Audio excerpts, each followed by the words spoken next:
semuanya, perkenalkan nama saya Iranagi Stefani Silayan. Saya dari jurusan Sistem Informasi. Saya adalah mahasiswa Universitas Budi Dharma.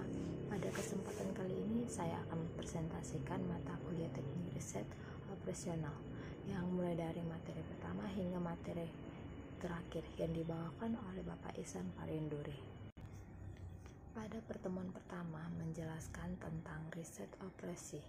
Riset operasi adalah aplikasi metode-metode teknik dan peralatan ilmiah dalam menghadapi masalah-masalah yang timbul dalam operasi perusahaan dengan tujuan menemukan pemecahan yang optimal.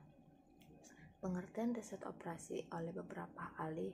Pertama, Morse dan Kimball mendefinisikan riset operasi sebagai suatu metode ilmiah yang memungkinkan para manajer mengambil keputusan mengenai kegiatan yang ditangani secara kuantitatif.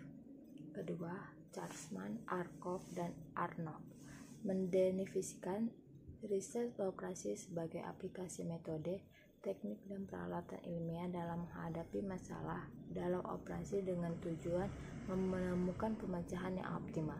Ketiga, Miller dan M. Kapstan mengartikan riset operasi sebagai peralatan manajemen yang menyatukan ilmiah pengetahuan, matematika, dan logika dalam rangka memecahkan masalah yang dihadapi sehari-hari sehingga dapat dipecahkan secara optimal.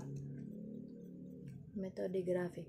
Metode grafik dapat digunakan untuk memecahkan masalah program linear yang hanya memiliki dua variabel.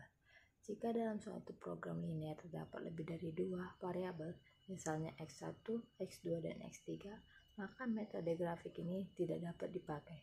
Oleh karena itu, diperlukan metode satu lagi, metode simplex, yang efektif digunakan untuk menyelesaikan program linear yang memiliki 3 variabel atau lebih. Adapun 7 langkah-langkah penyelesaian dengan metode grafik, yaitu pertama, menentukan variabel, kedua, menentukan fungsi tujuan Z, ketiga, menentukan fungsi batasan, keempat, minimalkan Z, kelima, gambarkan garis-garis kendala pada 7 sumbu koordinat, anggap kendalanya sebagai satu persamaan, keenam, tentukan daerah dalam bidang koordinat yang memenuhi semua kendala atau daerah visible, kemudian tentukan semua titik daerah visible tersebut. Ketujuh, hitung nilai fungsi tujuan untuk semua titik sudut daerah layak. Untuk keputusannya, pilih koordinat titik yang memberikan nilai terbesar untuk fungsi tujuan maksimasi dan nilai fungsi terkecil untuk tujuan minimasi. Pertemuan kedua, program linear. Program linear adalah model matematika yang digunakan untuk menyelesaikan masalah optimasi, yaitu maksimumkan untuk meminimumkan fungsi tujuan yang bergantung pada sejumlah variabel input. Dalam kasus program linear, fungsi objektif dan kendala adalah semua fungsi linear dan variabel keputusan. Ada dua macam fungsi variabel linear. Pertama, fungsi tujuan, mengarahkan analisa untuk mendeteksi tujuan perumusan masalah. Kedua, fungsi kendala untuk mengetahui sumber daya yang tersedia dan permintaan atas sumber daya tersebut. Model linear programming. Ciri khas model linear programming ialah bahwa linear programming tersebut didukung oleh macam-macam asumsi yang menjadikan sebagai tulang punggung model tersebut. Macam-macam asumsi. Pertama, proportionality adalah pada asumsi ini ia bahwa naik turunnya nilai Z dan juga penggunaan faktor-faktor produksi tersedia akan dapat berubah secara sebanding atau sejajar proporsional pada perubahan tingkat kedua. Additivity pada asumsi ini bahwa nilai tujuan pada tiap kegiatan tidak saling mempengaruhi satu sama lain, atau dalam linear programming tersebut dianggap bahwa untuk kenaikan nilai tujuan yang diakibatkan oleh kenaikan suatu kegiatan dapat ditumbuhkan dengan tidak harus mempengaruhi nilai Z yang diperoleh dalam kegiatan lain. Fungsi linear programming. Fungsi tujuan, objektif, function. Fungsi tujuan ini adalah menggambarkan suatu tujuan ataupun sasaran atau juga target di dalam suatu permasalahan linear programming yang berkaitan suatu peraturan dengan secara optimal sumber atau daya source untuk memperoleh suatu keuntungan yang maksimal. Fungsi batasan. Fungsi batasan ialah suatu bentuk penyajian dengan secara sistematis. Batasan-batasan suatu kapasitas yang tersedia akan dapat dialokasikan secara optimal. Masalah linear programming tersebut dapat dinyatakan ialah sebagai proses optimasi suatu fungsi tujuan di dalam bentuk memaksimumkan ataupun meminimumkan. Pertemuan ketiga, program linear metode simplex. Metode simplex merupakan metode yang umum digunakan untuk menyelesaikan seluruh program linear baik yang melibatkan dua variabel keputusan maupun lebih dari dua variabel keputusan. Fungsi pembatasan. Suatu fungsi pembatasan yang mempunyai tanda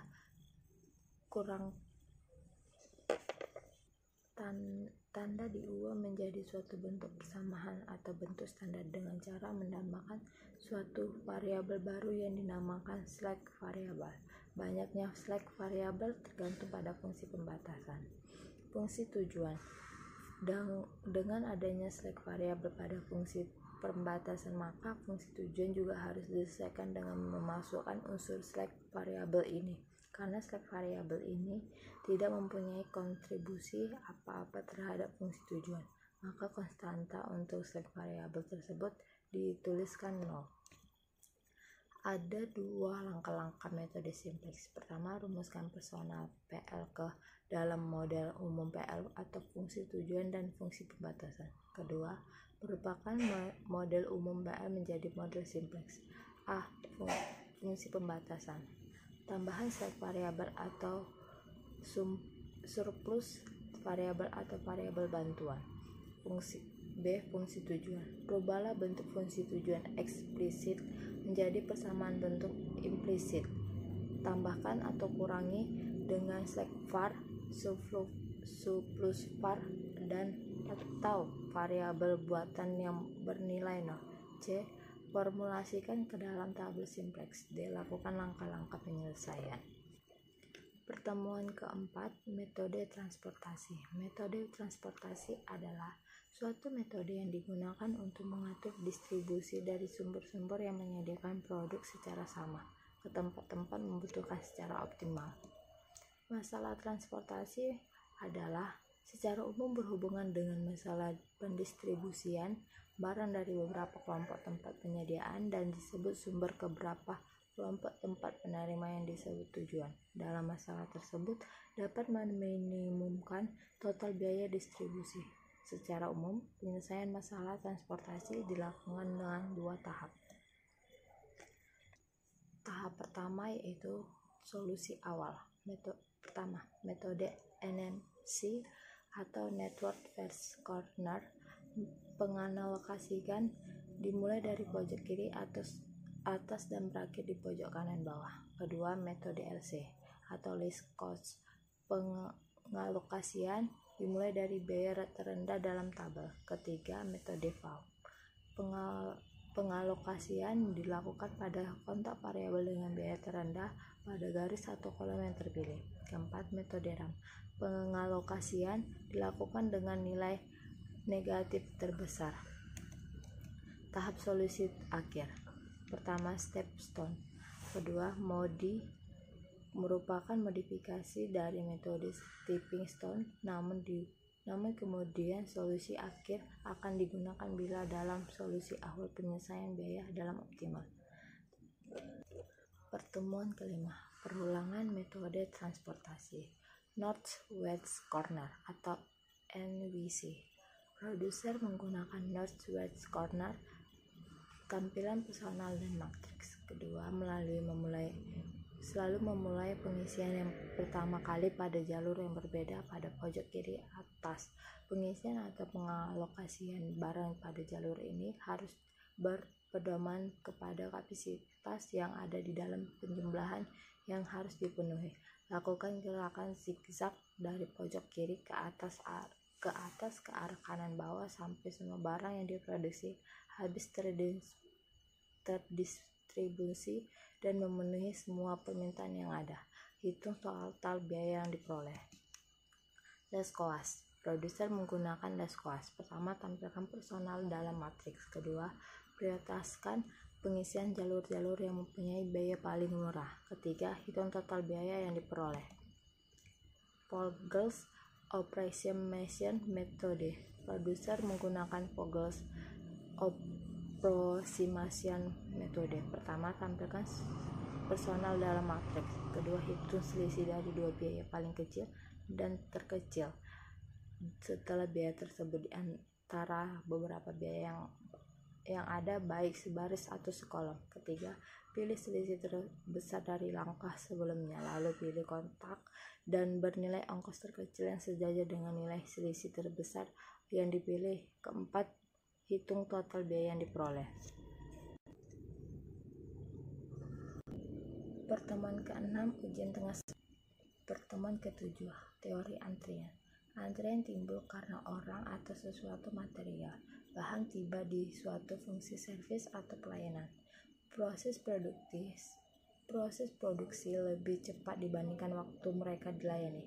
Hal ini terjadi karena konsumen datang dalam rentang waktu yang tidak tentu, dan waktu pelayanan setiap konsumen juga tidak konstanta, sehingga antrian secara kontinuitas menjadi bertambah dan berkurang panjangnya dan kadang-kadang kosong dalam jangka panjang, sesuai dengan frekuensi kedatangan konsumen yang tidak tentu atau acak.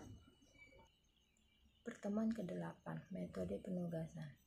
Metode penugasan adalah Axiom atau Hungarian Method, merupakan metode untuk menentukan alokasi sumber daya ke suatu tugas tertentu secara satu persatu atau one by one. Teknik pemecahan yang tersedia untuk masalah penugasan yaitu metode Hungarian. Untuk metode Hungarian, jumlah sumber yang ditugaskan harus sama persis dengan jumlah tugas yang akan diselesaikan. Pertemuan ke-9, metode keputusan. Pengambilan keputusan suatu proses pemilihan di antara arah-arah tindakan yang diharapkan menghasilkan hasil outcomes yang berbeda-beda antara satu sama lainnya, yang dipengaruhi oleh rasional dan irasional. Oleh karena itu, pengambilan keputusan merupakan perilaku manusia yang tidak luput dari faktor-faktor subjektif yang bersangkutan dalam menghadapi faktor-faktor ekstern yang berasal dari lingkungan. Pengambilan keputusan merupakan inti dari perencanaan. Pertemuan ke-10, penggunaan software POM. Program POM merupakan sebuah program komputer yang digunakan untuk memecahkan masalah manajemen dalam bidang produksi dan operasi yang bersifat kuantitatif. Gunanya membantu pengambilan keputusan seperti menentukan kombinasi produksi yang sesuai agar memperoleh keuntungan sebesar-besarnya. Pertemuan ke-11, teori permainan. Teori permainan merupakan suatu teori di mana dua orang atau lebih memiliki kepentingan berbeda terlibat dalam suatu permainan untuk mencapai tujuan dengan yang diinginkan.